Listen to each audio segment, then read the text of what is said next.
everyone, and welcome back to the Social Spectrum podcast, where we share real stories, insights, and heartfelt conversations that support families of neurodivergent children.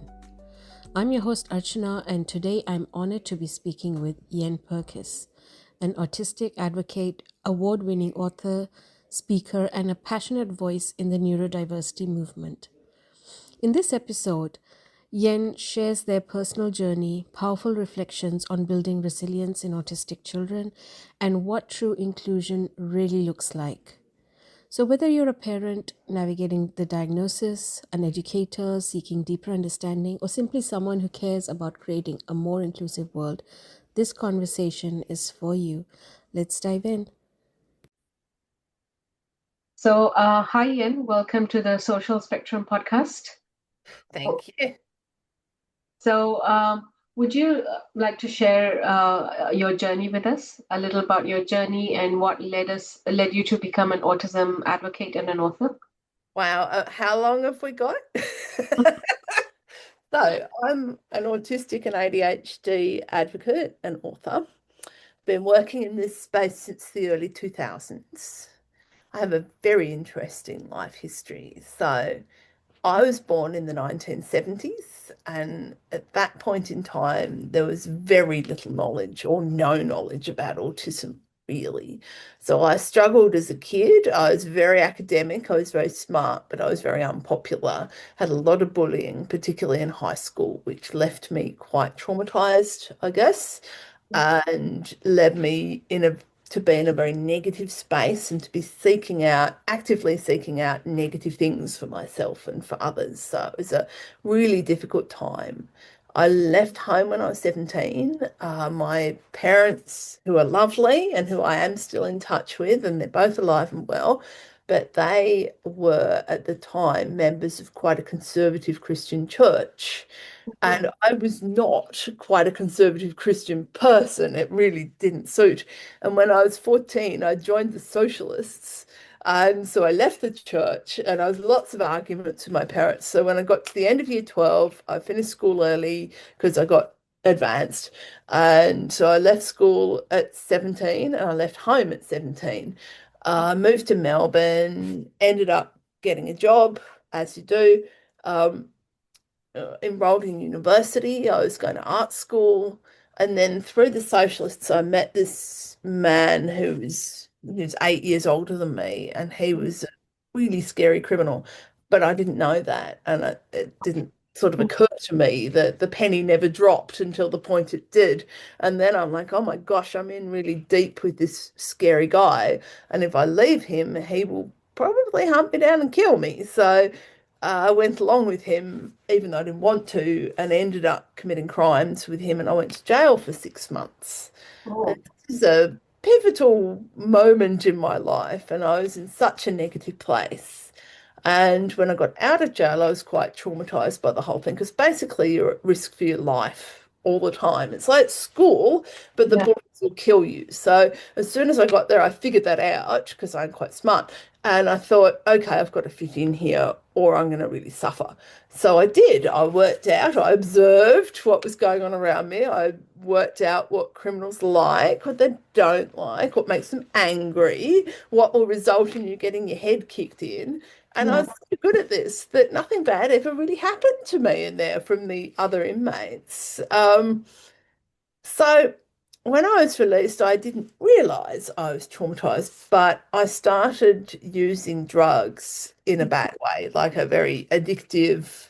I talk about addiction as filling a hole. So there was a void in my life, and that was my sense of safety and security and who I was. I was just constantly in fear. And so if I was stoned, it didn't matter. I felt the same way. I didn't have to worry about my emotions because if you smoke weed, you feel stoned. So it Yeah. really was a regulation thing and a self-medication thing. And so I did this for the better part of a year and I was very into drugs in a big way. Ended up being homeless, ended up in a house in the country for people like youth at risk and stuff like that. Ended up in the psych ward because for some people, and often autistic people, this is the case for, I think, is you have illegal drugs and alcohol and things like that, and they cause mental health issues, which can be ongoing, and mine has been. So I have a diagnosis of schizophrenia that I've had for over 30 years. I take medication for it. I take pretty heavy duty medication that can kill you. So I have to get later this afternoon. I've got my monthly clozapine clinic. So I see the nurse and go through all the questions and make sure I'm not going to die. I mean, I'm going to die at some point, but hopefully not soon. Um, and so, yeah, so that was that. And then I ended up from that place moving in with my parents. I was there for a year, still smoking weed without telling my parents. And then I got really unwell again and went to hospital and went to a different hospital. And the head psychiatrist was a scary boy. At this point, I'd got myself an autism diagnosis as well as a schizophrenia one. And I didn't know what either of them meant. And I'm pretty sure nobody else in my world did too. So it was a difficult time. And I was in the hospital in Victoria with this scary doctor. I was really delusional, and I thought that being in prison would cure my depression. Yeah. Um, because when I remembered having been in prison 18 months previously, all the older women mothered me and thought I was this vulnerable, sweet little thing. And I thought, oh, if I went there, I wouldn't be depressed anymore because everyone would like me. So that was what I did. I committed crimes so I could go to jail, and I did. And I got seriously institutionalized for the next sort of 4 years or so. And my life was awful. I was violent, I was self-destructive, I was suicidal, I did some horrific things to myself. Um, Life was awful. My idea of the future was Friday. I had no aims. One of the nurses in the jail, they had psych nurses in the jail, and one of them gave me 5 sheets of paper and said, yeah, and you need to write down on 5 pieces of paper how what your ultimate goal is and how you'll achieve it. And I just looked at this paper and I couldn't think what to write. There was nothing positive in my life. I had no aspirations, no motivation.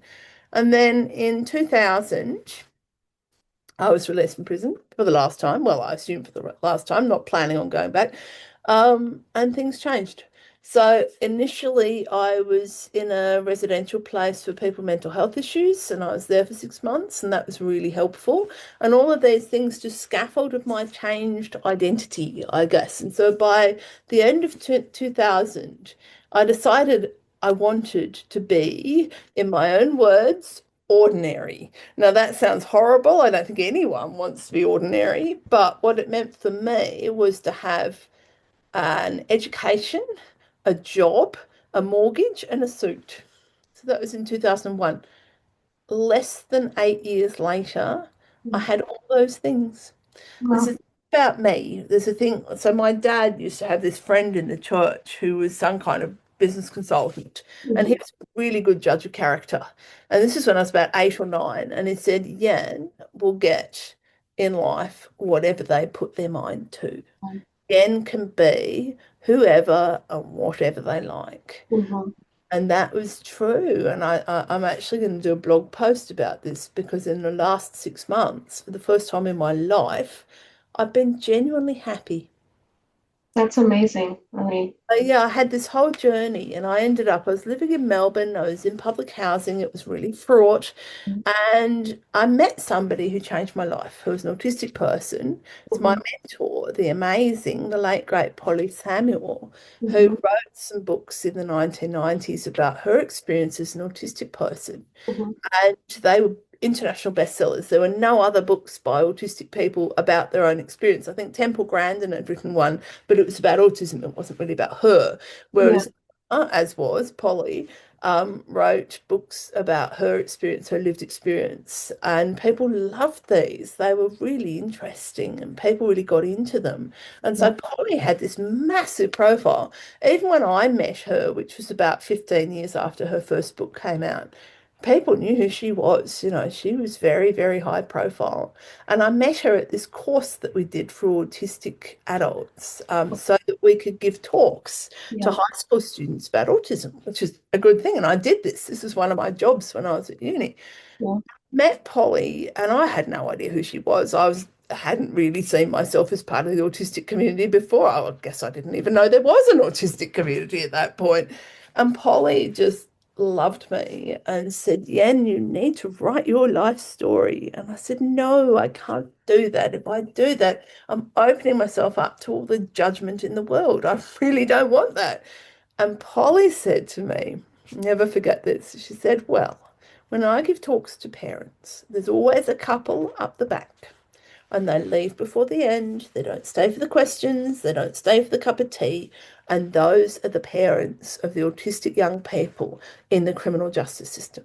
And Polly said, Yenn, if you write your story, it Mm. would be for those parents. And it did not take me very long to work out that she was talking about my parents too. And I thought, I kind of owe it to them to Yeah. do. And it was really interesting. My mum's autistic. She's got a diagnosis. She's very different to me. She doesn't seek out publicity or profile. She doesn't like the idea of being like, there's a documentary with me in it, and they interviewed my dad, and he was fine. My mum's like, no, I'm not going to be in this. I don't do videos. I don't do podcasts, anything like that. So, me writing a book, and obviously my family featured fairly heavily in the book. She was none too happy about that, but she was really happy for me when it got published. So yeah, So that was your journey towards being an author, and you've written quite a few books. yeah, It's I've got, really impressive, like just hearing about your journey from where you started, like you've been to jail, and then after that, coming and reaching the point where you are at that moment. That's really inspiring, I yeah. must say. So Oh, one of your books, you had written like finding a different kind of normal. So that's such a powerful title. Like, and what does a different kind of normal mean to you? well, being me is interesting. I always say I'm very good at being me. I Mhm. used to have a cat called, I've got a cat now who's sitting on my foot, but I used to have a cat called Mr. Kitty, who was an absolute menace. And I used to take him. He loved me. They were really close and he was beautiful. Absolute terror, but I loved him to bits. And I used to board him because I travel a lot. So Mhm. I'd put Kitty in boarding while I'm away. And the person at the cat boarding place who knows cats pretty well, she said not many people could have succeeded with Mr. Kitty. He's a difficult cat, and you have the skills to do that. And that's how I feel about being me. I feel like, being me is quite tricky, but I do it pretty well. I'm pretty happy to be me. I could here we go. We've got a picture of Oscar Wilde here, and one of the best things Oscar Wilde said was, "Be yourself because everyone else is taken," and I love that. And that's how I feel. Oh, do you want to get up, sweetie? Okay, okay. Yeah, no, I love that idea, and yeah, my normal is probably quite different from most other people's normal. I'm pretty quirky. I'm a quirky Yenny. But it's funny because I spent so many years as child and young adult just desperate to fit in, desperate to be socially accepted and have people like and value me and all of those things. And I tried every single thing I could to be liked and accepted, and very little of it worked. Whereas now I completely embrace my autistic identity, my ADHD identity, and I Yeah. don't care if someone doesn't accept me. Well, I don't really want them in my life anyway, like I You're don't need your own person. Yeah. everything. And then you also wrote another book about a parent's practical guide to resilience I have or those for different age groups of age. children. So there's one from 2 to 10 years old, and there's one from 11 to 20. The funny thing is, when I go to events and I've got books for sale and I have both of those, people usually buy the older one because their kids are often like 8 or 9, and they think, well, if we get the younger one, it's not going to be relevant for a few, after a couple of years. And so they get the older one, but they're good. I wrote those with Dr. Emma Goodall, who is Uh, an amazing human being. Emma is just absolute gold. And we've written a few books together. I think I got 4 books with Emma. And yeah, we wrote those because I was at a conference in Melbourne in, I think it was 2016, and I was giving a keynote about autism and resilience because it's one of my topics. My first TED talk was all about autism and resilience. Um, and yeah, Emma was in the audience. And after the conference, I got a phone call from Emma saying, "Oh, Yen, I reckon we need to write a book on resilience for parents." And I said, "I reckon you're right." And so we approached the publisher and we had in mind just one book. And they said, "Well, different age kids need different things. And parents, and of course, the publisher, they're always going to publish more books than less books because they make more money. But it was a good idea. And so we did both of those. The one I love, so the publisher really loved in the proposal. And I'll tell you for the listeners, there is a cat behind my laptop sitting and purring loudly, and she's very beautiful. Yeah, she likes to help. But yes, so Emma and I wrote these wonderful books, and the publisher thought the idea went, there's sort of three, I identified three sort of stages of building resilience. And the first one is creating a place of safety for the child. So that's like a family or a home environment where they're supported and respected and liked and valued and encouraged and supported, and they know it builds their confidence. So if something goes wrong, everything doesn't just disappear. So place of safety is really important. Then there's the controlled challenge. So controlled challenges, it's like when you go to the gym, and you can tell I go to the gym all the time. I so don't.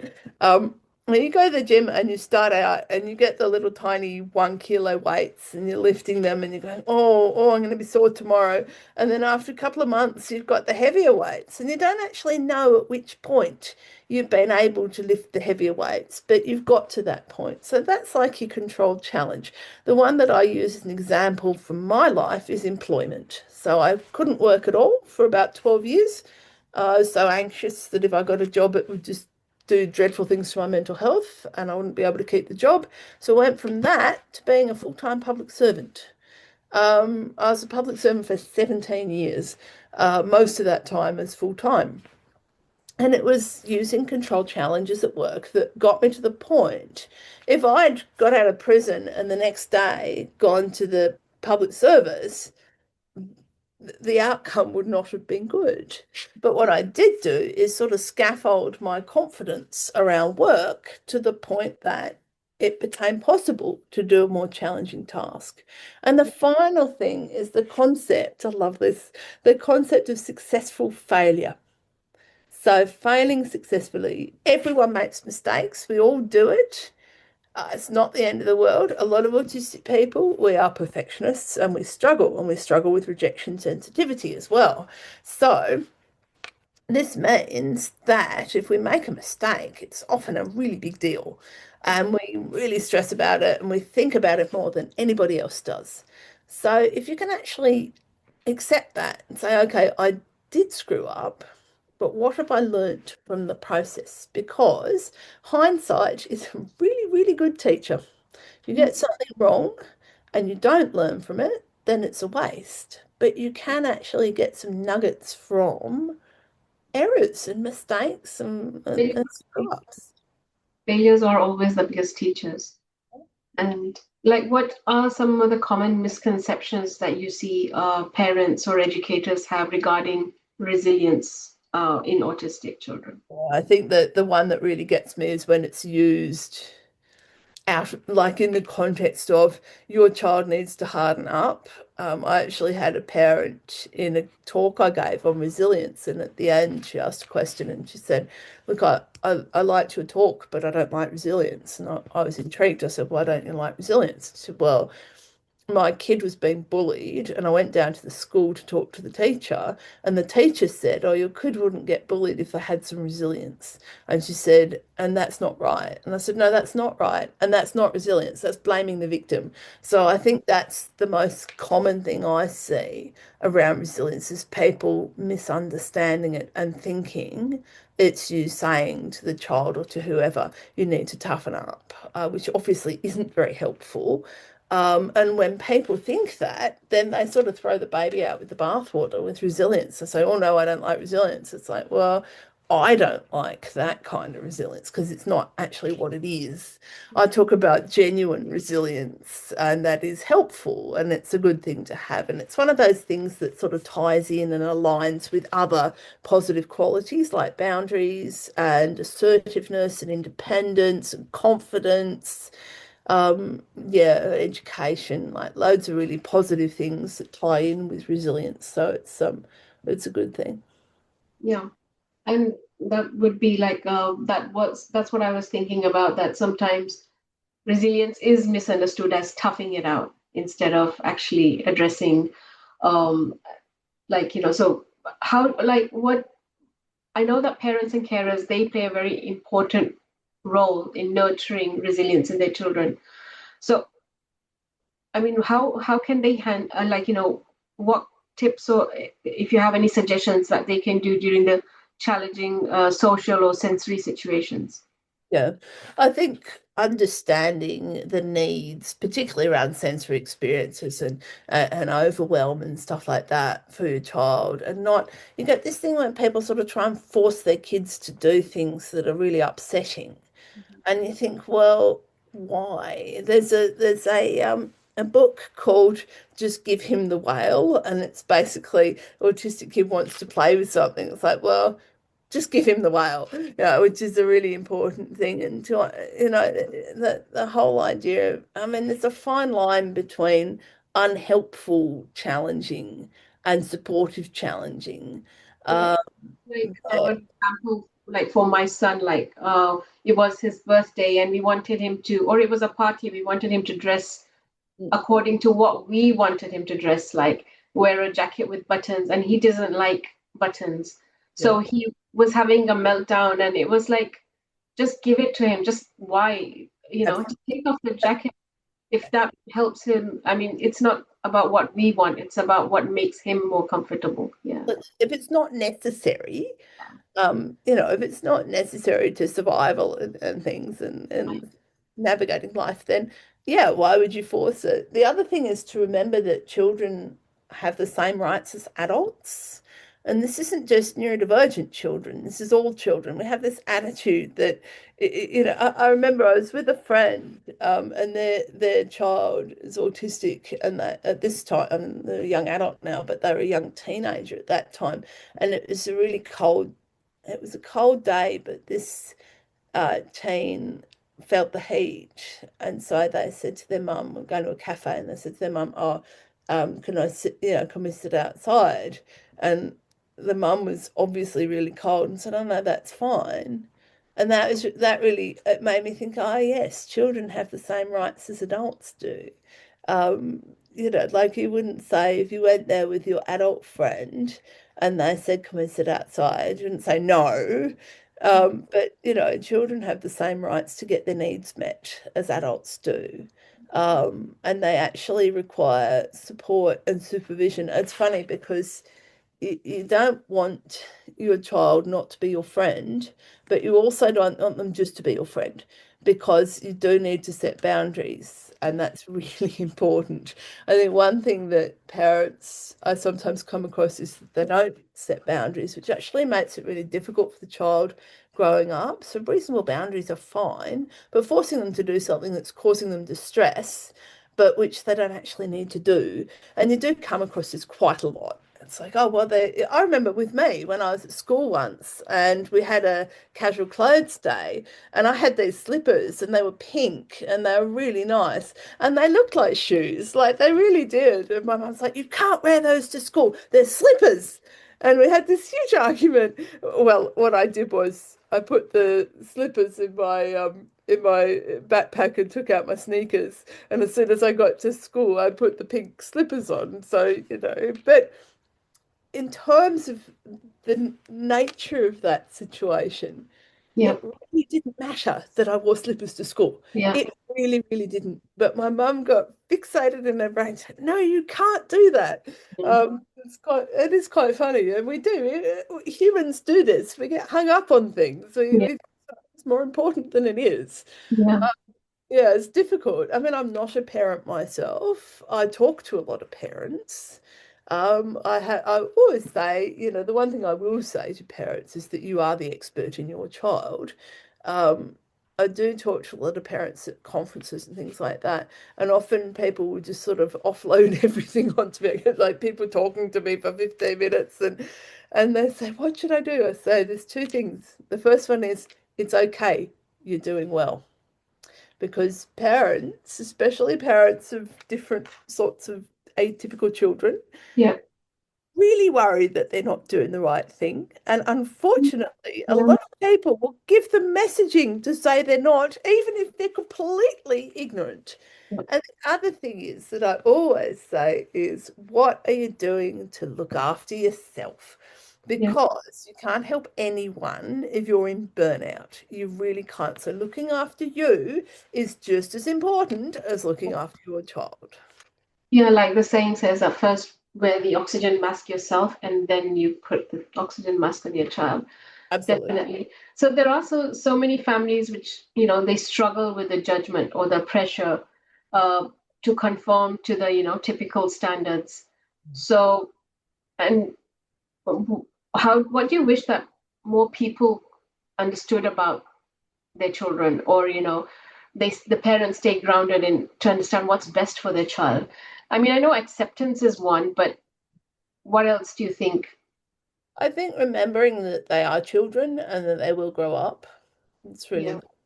Being aware that time can be the most effective way of fixing something. So that's not a good one to know about Yeah. because it can be difficult between this time and whatever time things resolve. But often it really is, time and experience will make Mhm. all the difference. And just to hang in there, to have support as Yeah. well. I worry about single parents particularly, because that's a big challenge. But yeah, having support is really good. And yeah, maintaining trust with your kid. One of the things that happens a lot, especially with teens, is when they come to an understanding of their gender and sexuality. And Yeah. often parents can be quite challenged by that, I guess, and can respond badly. But that's really important to remember for that young person. It's probably really challenging, like questioning their gender or sexuality, and they need reassurance and support. So, if you as a parent have any issues in that space, my advice is firmly to park those issues. Yeah. Remember, if you reject your child because of their gender or sexuality, you can have a number of responses, the best of which is that your child loses trust from you. The worst is that you lose your child. So neither of those things are worth it. If you have, issues around gender and sexuality, the time is to educate yourself on this. Other thing is to take the lead from your kids, like, and if something really bothers them, be aware that that's real, even if it doesn't seem real to you. I'm terrified of spiders. If I see a spider, I'm like, not everyone is scared of spiders. And if, you know, you really wouldn't want someone coming into my house and saying, "Oh, you shouldn't be scared of spiders, that's just stupid," and putting a big huntsman on my face. That would not be okay. That would seriously not be okay. But that kind of thing. So understanding that something that they really have trouble with or something they really love, it's going to be different to other people's, and that's fine. And yeah, don't put a huntsman on their face, Yeah. metaphor or in real life either, because I don't think anyone would enjoy that. But uh, yes. So, like, you've been a powerful voice in the neurodiversity movement, but how do you feel the conversation around autism has changed over the years? Oh, that's a wonderful question. It has changed dramatically. So I was diagnosed in 1994. Nobody knew what it was. No, it was Asperger's at the time. Yeah. I was diagnosed, and the clinician said that I had all the DSM-4 criteria for autism, all of them, not some of them, not most of them, but all of them. Yeah. But nobody really knew what it meant. There were two clinicians in Victoria that could diagnose adults. I think they're both still going. So at that time, and I was told when I was diagnosed, it was 1 in 25,000 people were autistic, apparently, no. And yeah, so sort of as things progressed, by the time I wrote my first book, people had heard of Asperger's. Some of them had, and they didn't quite know what it was, but it was something like autism. Who knows? Just people being rude, they're just not Yeah, much. yeah, They right. knew it existed, but not what it was. Yeah, And in the last 20 years, things have really changed. And I can credit myself for my advocate definitely. qualities for that. Not entirely, but yeah, no, it's a very different environment now. Yeah. Um, I was watching that Austen program on the ABC, and his publicist for the book was talking about neurospicy. And I thought, I mean, they used it in the wrong context, but I did think that was pretty cool because, yeah, when I was diagnosed, the only autistic character was Rain Man. Who, the Yeah. person who inspired Rain Man was not autistic. He had a brain, like a physical brain thing. So yeah, the stereotype of autism of Rain Man is Yeah. not a stereotype of autism. What can you do? But yeah, no, so things have really changed in terms of representation, which is Yeah. great. I remember many years ago, it would have been probably about 10, maybe even more, 10 or 12 years ago, SBS Online posted an article about neurodiversity, Uh-huh.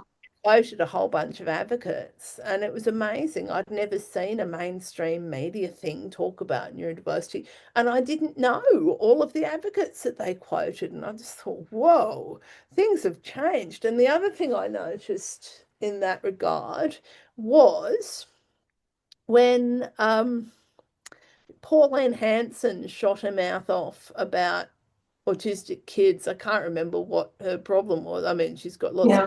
but can't remember particularly which one it was. And everyone, including mainstream, like politicians and media, all said, no, you can't say that. That's not Yeah. okay. And it was, yeah, that really got, because that was when I worked in the public service. And so I couldn't make comments on it. And I Yeah. was thinking, oh, how annoying. I can't comment on this. But thankfully, I didn't need to because everyone else did. And Yeah. that was another moment where I thought, oh, okay. But There things are more people to speak up. Yeah. people get all the terminology wrong, which You're I'm right. not sure whether to be amused by that or annoyed or maybe both. But people say, "Oh, I have neurodiversity." Everyone has neurodiversity. And yes, and someone said a person with neurodivergence. I'm like, do you mean a neurodivergent person? Dear, but yes, these are minor issues. But yeah, I mean, we've got, there's a few TV shows with autistic characters in them by Yeah. autistic people, which is, yeah, I've Yeah. got no issues. It's But there are some icky things. I didn't like that Love on the Spectrum. I thought that was a bit creepy. Not creepy, but just cringe-worthy. It's like yeah. all undateable losers. And it's like, yeah, and also it was voyeuristic, like it was you know, using autism as a reason to sort of go, oh, look at those people. Uh, Yeah.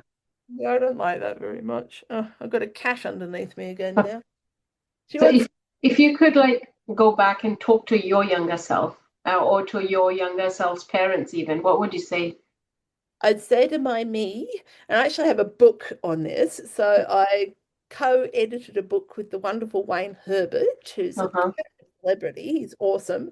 And he loves Lady Gaga, just like me. And we wrote this book, or we edited this book, chapters by disabled people who were queer, Yeah. writing to their teenage self about life. So Okay. check it out. It's called In Our Words. It's very cool. So what did I say? I think I said to my teenage Yeah. self, it gets better. Oh, I think that's what I said to my teenage self. Also, the things that people hate you for now, they will love you for in the future. yeah. And I think with my parents, I would say it gets better. I'd say, look, it's going to be difficult. Yeah. Just stick in there, Hang in there. Yeah. Yeah. When I first went to prison in 1994, my parents obviously found out. and came down because they lived in country Victoria and I was in Melbourne. And they came down to Melbourne. They stayed with my mum's stepmother. And my mum's stepmother had, at the time, her mother was alive, and her mother was this Tuareg wealthy lady. Yeah. She said to my parents, and they said afterwards, I said, she was serious. She said, if that was my child, I'd move to Peru. Oh dear, well, my parents didn't move to Peru, but no, the lovely thing about my parents, they drive me crazy. I mean, because everyone's Yeah. parents drive them crazy, but Yeah. they're so lovely, and they never once stopped caring about me. They always came to visit me. They were always there for me. They loved me. They used to have, because I never had any money, so they used to have this phone number they set up, and you'd call it and put in a code, and then it'd charge the call costs to them and not me. And I called them every day, long distance, sometimes for long periods, and they're not wealthy, I mean, they're not poor, but they're not wealthy. But they were always there for me every single time, despite whatever dreadful thing I got into. They were always there, and Yeah. they still are. They're just lovely. I got really unwell with schizophrenia in 2010, and I was unwell for about 2 or 3 years. And my parents live in Beechworth, which is like a really lovely country town. And it's got all these oldie worldy things because it's where Ned Kelly was imprisoned before they took him to Melbourne and hanged him. And so there's all these, Goldfield stuff, Ned Kelly stuff, and they've got a telegraph station and you can send a telegram. And so my parents sent me a telegram, and it looks like a telegram, but they send it in the mail because obviously we don't have Morse code or whatever. And it said, never stopped loving you. Wow. It's That's actually in my bedroom. As wow. you can tell, my house is full of art, and I got that in my bedroom just above my bed. So I always remember. Well, that's such a powerful message. Like it's for all the parents listening as well, that just never stop believing in your child, never stop loving your child, and always just hang in there. Like you said, things do get better. I was a prisoner. I was homeless. I had drug problem. Now I have 18 published books. I've given two TED. Amazing. I worked in public administration for 17 years. I'm now a deputy CEO of the Disability Leaders Organisation. I'm an access manager for Rebus Theatre. I'm a business person. I'm an academic. Yeah. But I'm awesome. you are awesome. And I'm proud to be who I am. Absolutely. All the things about me, Yeah. I'm happy with. I wouldn't change. That's amazing. Thank you so much, Yenn, for being part of this podcast. And I'm sure so many families are gonna find inspiration in this podcast from what you have just said. And hats off to you. And that brings us to the end of this beautiful conversation with Yenn Purkis. Thanks to Yenn for such an insightful and inspiring conversation. And their words remind us that resilience isn't about being tough, it's about being supported, understood, and accepted for who we are.